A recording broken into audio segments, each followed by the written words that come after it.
I was born in 1960. I'm not going to do this story one episode after the other. I'm going to title it "Today's is Day 18,327," and I will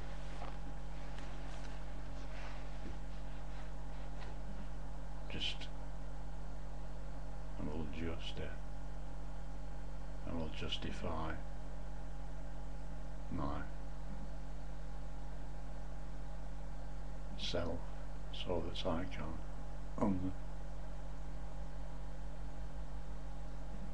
unravel existent memories, I suppose. So in between vlogs I'll tell my story, so it'll probably take all year. I'm in no rush. I used to say my mother and father created this body, but I created the being inside of it. But I'll probably find out as I understand the material of destiny that that's as much bullshit as the rest of. I haven't believed anything me for a long time. Realised there's no point believing anything for various reasons. Nevertheless, I have explored the mind extensively, and it is like drugs, really. There's no relevance in there to living, to life, to actuality, to here, to breathing. Irrelevant. Nevertheless, I have explored it extensively, and therefore, well, the person who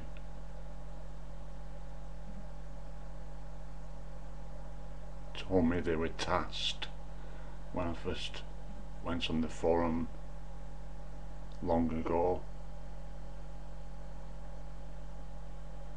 was quite apt in the definition of what lay ahead. I was born in 1960.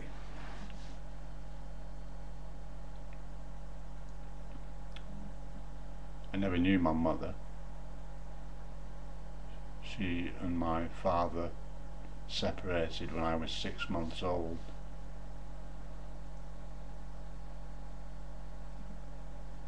Like you can do when you're in the mind. I'll just jump forward 40 odd years, and my father, after he died 5 years or so ago, left me a note telling me I was planned. Me and my brother were both planned. I'm thinking, oh, what sort of a plan's that? Splitting up with my mother 6 months later. So I have one full brother who is 6 years older than me. I was brought up by a stepmother who had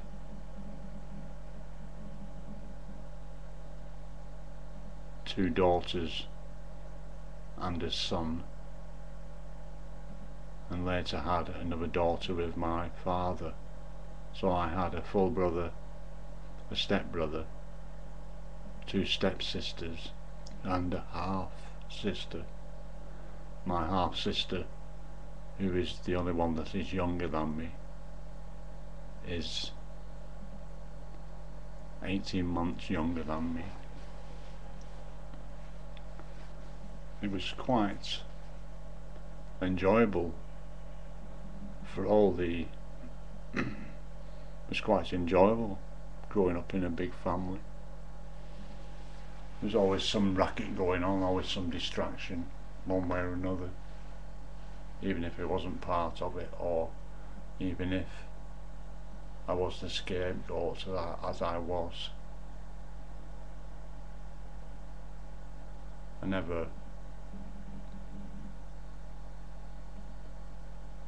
never bothered me. My dad did say before he died, I always smiled. I said I still do. One of my auntie godchildren used to see him sat there just happy to be alive. Just happy to be alive. Although he was only about 2.5 years old at the time.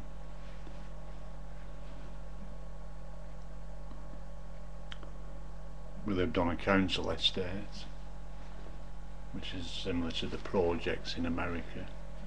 Although it wasn't high-rise blocks of flats, we lived in a semi-detached house. There was 8 of us, 6 children and 2 adults. Well, there was 3 adults for a time. So we had quite a large house, even if it was public housing, and a large garden. And the surrounding area where we grew up hadn't been developed then as it has now, so we were out playing most days. In fact, we was out playing every day unless it was raining. Though it does rain often around these parts. I only remember one day when it was raining and we were sat looking out the window because we couldn't go out. Rain, rain, go away, come again another day. We sang to it.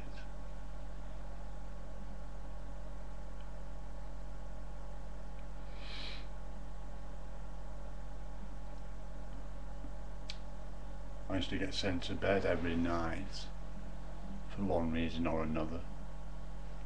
In fact, I don't remember there being any reasons. I just got sent to bed. I was a bad child. I wasn't specifically, I remember it, I just got sent to bed. My father, we never saw my father. He had 2 jobs, a day job and an evening job. So I remember seeing him at weekends, Saturdays and Sundays. During the week he left us in the care of a psychotic, sick woman who you wouldn't know was psychotically sick to look at. In fact, it only manifested itself 12 years later when she became an alcoholic, before she ran off with another man. Prior to that, my dad let her other men stay with us and stuff, to keep the family together. No idea why he split up with my mother.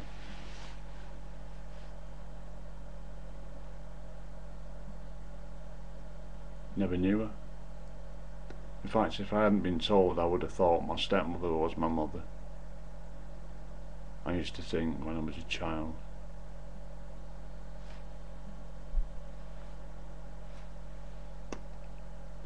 There wasn't anything great to tell for this point of this, because it's process support for myself. One of my first memories is getting sent to bed, the bedroom furniture being moved round so my bed was in a darker corner, and the curtains changed to heavier material so the light wouldn't shine through. It must have been summer. Woke up one night and felt like my legs were floating, similar to what I later experienced withdrawing from heroin, strangely enough. Whether there's any connection to some previous life or not in that. Also got it after swimming, but it only occurred when I was laid in bed. In fact, that is one of my earliest memories, is talking to an entity in my mind. I don't know how old I was, maybe 4. It was telling me I wasn't alone and it loved me, basically. I don't remember conversing with it much, and it wasn't an imaginary friend or anything. I just remember that memory. Should be interesting to try and develop some forgiveness for that.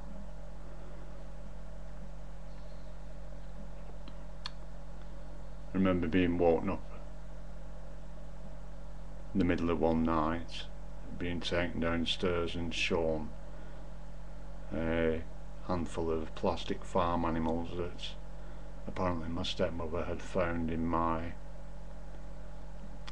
shorts pocket. It was only a pocket like you get in the back of the jeans. It was the only pocket that was in the shorts. Why had I stolen them from school, or where did I get them from? I don't remember the actual questioning. I don't remember stealing them. They were from school. I had my own farm animals, that's one thing. We had plenty of toys. I had no need to steal them. And I did say in my blog that when she put them in an envelope for me to take them back to school, they wouldn't fit in the pocket. I don't remember trying to fit them in the pocket, but from what I remember, the envelope with the animals in was bigger than the pocket.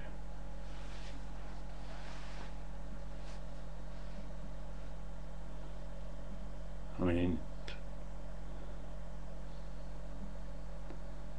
I should just have to forgive myself for having it as a memory or something, because there's no resolving it. There's no resolving any problems with my stepmother or my father. They're dead. I already forgave the stepmother. Early 1990s was my first experience with forgiveness. That it was a case of, well, I either chew it over and let it eat me. Well, what I did was, I looked at it from the perspective of we're talking to the magpies at the time, and the magpies were bitching with the pigeons. It's quite interesting. I fed these magpies, but in the food I was giving them, there was corn in it or something, barley, that they didn't eat. But they wouldn't let the pigeons eat it, and the pigeons wouldn't dare eat it, because the magpies wouldn't let them. And what the pigeons did was they brought a crow to the scene, and after that the magpies let the pigeons eat the barley. And then the next day I looked up into the sky, and there's a crow following a pigeon away from the scene. Like, the magpies wouldn't share I gave the food to the magpies.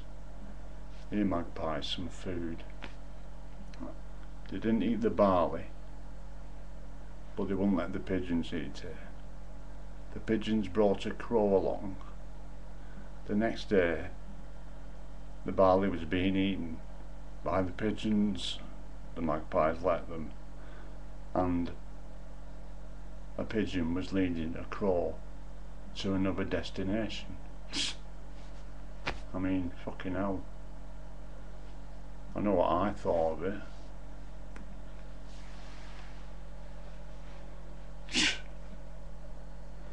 They're very strong round in the magpies. I looked up in a book, what did they eat, or they like maggots, it said, things like that. So I bought them a bag of fisherman's maggots, and I fed them to them when it was snow on the ground.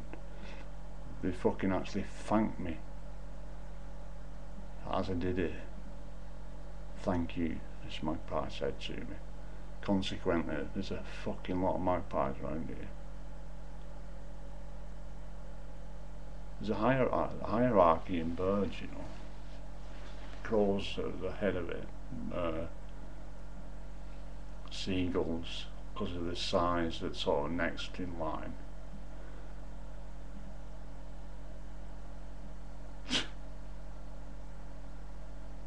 I started talking to animals because all humans were just abusers, and I'd had enough of it. That's why I enjoy my own company.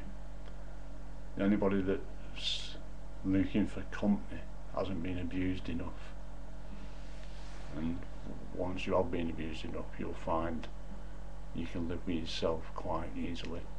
And that's the first episode. Thank you for listening.